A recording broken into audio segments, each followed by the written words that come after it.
only one food for the rest of your life, वो क्या होगा? पनीर बटर मसाला. આજે આપણે બનાવવાના છીએ પનીર બટર મસાલા. નો બટર, નો ચીઝ, નો ક્રીમ, કોઈ બી વસ્તુ એમાં નહીં લાગે. બસ આપણા ઘરમાં જેટલા બેસિક ઇન્ગ્રેડિયન્ટ્સ છે એને એડ કરીને આપણે આ વસ્તુ બનાવવાના છીએ ફ્રેન્ડ્સ. તો ચાલો આપણે રેસીપી ચાલુ કરીએ. પનીર બટર મસાલા બનાવવા માટે અહીંયા મેં 2 ડુંગળી કાપીને રાખી છે, 2 ટામેટાં લીધા છે, આદુ મરચાં લસણ લીધા છે, થોડા કાજુ લીધા છે, પનીરના પીસ લીધા છે, ગરમ મસાલો છે અને આપણો આ બેસિક મસાલો છે ફ્રેન્ડ્સ. આ બધું આપણે છે ને એક પેનમાં ફ્રાય કરી દેવાનું છે અને પછી એની એક ગ્રેવી તૈયાર કરવાની છે ફ્રેન્ડ્સ. તેલ ગરમ થઈ ગયું છે, એમાં મેં ડુંગળી નાખી દીધી છે ફ્રેન્ડ્સ. એને હું થોડું ફ્રાય કરી લઈશ કરીને. હવે ડુંગળી પછી હું એમાં ટામેટાં નાખું છું કરીને. એને બી આપણે ફ્રાય કરી લેવાના છે ફ્રેન્ડ્સ.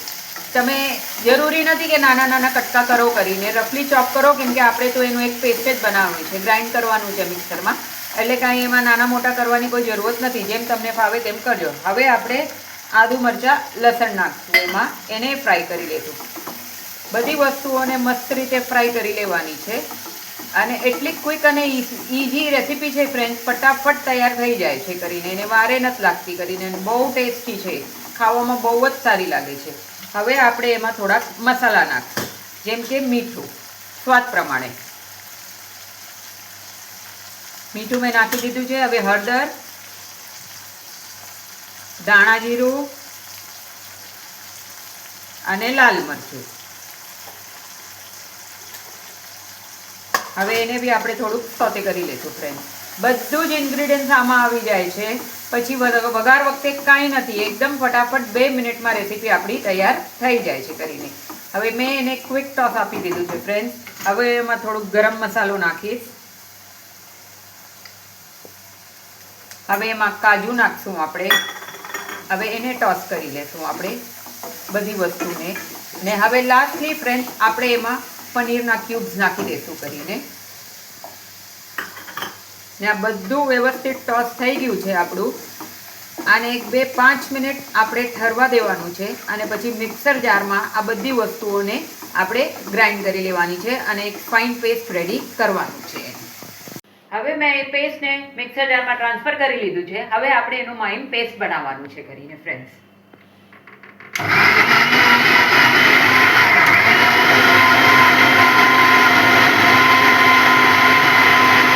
હવે આપણું આ પેસ્ટ રેડી થઈ ગયું છે કરીને. હવે આપણે એને એક વઘાર કરવાનું છે કરીને. તો અહીંયા મેં એક પેન લઈ લીધું છે, એમાં તેલ નાખી દીધું છે ગરમ કરવા માટે. હવે આપણે એમાં હિંગ નાખશું કરીને. હિંગ આપણા પાચન માટે બહુ સારી છે કરીને ફ્રેન્ડ્સ, તો હિંગ તો જરૂરથી નાખજો કરીને. અને પછી આ કસૂરી મેથી લીધી છે કરીને, એને થોડી હાથથી ક્રશ કરી અને પછી તમને વઘારમાં નાખી દેવાનું છે. એનું ફ્લેવર બહુ જ સારું આવે છે શાકમાં કરીને.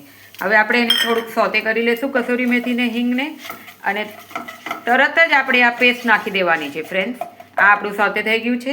હવે આપણે આ પેસ્ટ નાખી દઈશું એમાં અને એને એક મિક્સ કરી દઈશું. અને સહેજ જ લાલ મરચું નાખવાનું છે, બાકી તો મીઠુંને તમે ચાખીને તમારા ટેસ્ટ પ્રમાણે જેવું હોય એ તમે નાખી દેજો કરીને.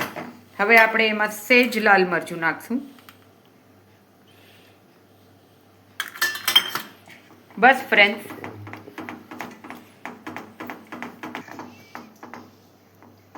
હવે ફ્રેન્ડ્સ આપણે એમાં આ પનીરના ક્યુબ્સ કટ કરેલા છે. આ તમે ઘરે બી કરી શકો છો ફ્રેન્ડ્સ પનીર. અને આ તો અત્યારે મારા પાસે રેડીમેડ હતું એટલે મેં નાખી દઉં છું કરીને. નહીં તો હું લગભગ ઘરનું જ પનીર વાપરું છું. ચીઝ, બટર, પનીર બધું અમે ઘરનું જ વાપરીએ છીએ કરીને ફ્રેન્ડ્સ. હવે આમાં પનીર નાખી દીધું છે આપણે. બસ હવે એક બોઇલ આવવા દેવાનું છે ફ્રેન્ડ્સ. ને આપણું પનીર બટર મસાલા રેડી. નો બટર, નો ચીઝ, કાંઈ જ નહીં, નો ક્રીમ, એકદમ ટેસ્ટી અને ફર્સ્ટ ક્લાસ રેસીપી આપણી રેડી થઈ ગઈ છે ફ્રેન્ડ્સ. હવે આપણું આ પનીર બટર મસાલા રેડી થઈ ગયું છે. એટલું ટેસ્ટી બન્યું છે ફ્રેન્ડ્સ, જોતા આવે મોઢામાં પાણી આવી ગયું છે. એની હારે તમે પરોઠા, રોટલી, ભાખરી જે બી તમને ભાવે તમે ખાઈ શકો છો કરીને. મેં ડુંગળી કાપીને લીધી છે અને રાઈસ તો બહુ જ સારા લાગે છે એની સાથે ફ્રેન્ડ્સ. તો ફ્રેન્ડ્સ, જો તમને મારા વિડીયો ગમતા હોય તો મારા વિડીયોને લાઇક કરજો, શેર કરજો, કમેન્ટ કરજો અને સબસ્ક્રાઇબ કરજો ફ્રેન્ડ્સ. અને કાલે આપણે એક સ્પેશિયલ રેસીપી લઈને આવવાના છીએ. કોઈએ આજ સુધી એ રેસીપી ચાખી બી નહીં હોય અને કદાચ નામ બી નહીં સાંભળ્યું હોય ફ્રેન્ડ્સ, એવી રેસીપી છે. તો પ્લીઝ જરૂરથી કાલથી મારો વિડીયો જોજો. એ રેસીપી જોવાની તમને બહુ જ મજા આવશે ફ્રેન્ડ્સ. તો ચલો આપણે મળીએ કાલે નવા રેસીપી સાથે. Thank you, Tata, bye bye.